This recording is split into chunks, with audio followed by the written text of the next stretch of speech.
Bonjour à tous. Comment vivre dignement en tant qu'enfant de Dieu dans le monde dans lequel nous nous trouvons?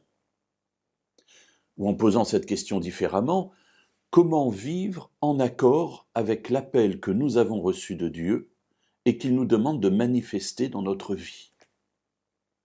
Il y a plusieurs passages des Écritures qui parlent de cela, et j'aimerais aujourd'hui rester pendant quelques instants sur ce que Paul écrit aux Éphésiens, au chapitre 4 et au verset 1 et suivant. Je vous exhorte donc, moi le prisonnier dans le Seigneur, à marcher d'une manière digne de la vocation qui vous a été adressée, ou digne de l'appel qui vous a été adressé. Paul est donc prisonnier dans le Seigneur, pour le Seigneur, et il adresse cette exhortation aux Éphésiens, marchez d'une manière digne de l'appel qui vous a été adressé. Donc finalement, ayez une vie en conformité avec la hauteur de l'appel que Dieu vous a adressé. Alors c'est ce que nous voulons tous faire. Mais en quoi consiste cette hauteur digne de l'appel qui nous a été adressé? Alors on pourrait se dire, il faut avoir un enseignement parfait, conforme aux Écritures. C'est sans doute vrai.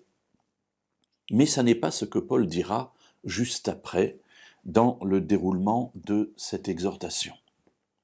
En toute humilité, dit-il, douceur et avec patience, supportez-vous les uns et les autres avec amour, en vous efforçant de conserver l'unité de l'esprit par le lien de la paix.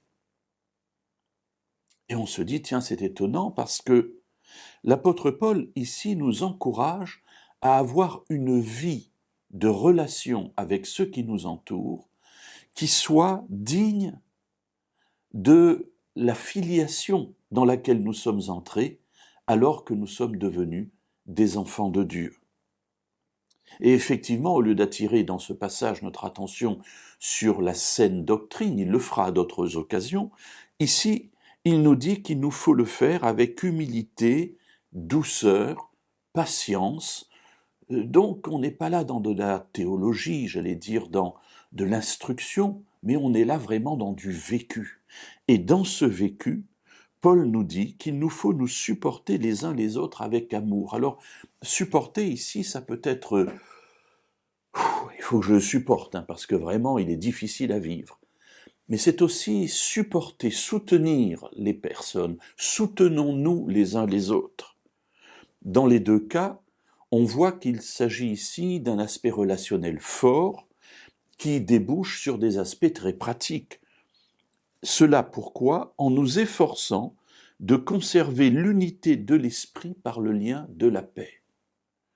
Vivre en unité avec ceux qui nous entourent, avec un lien qui nous unisse, qui soit celui de la paix.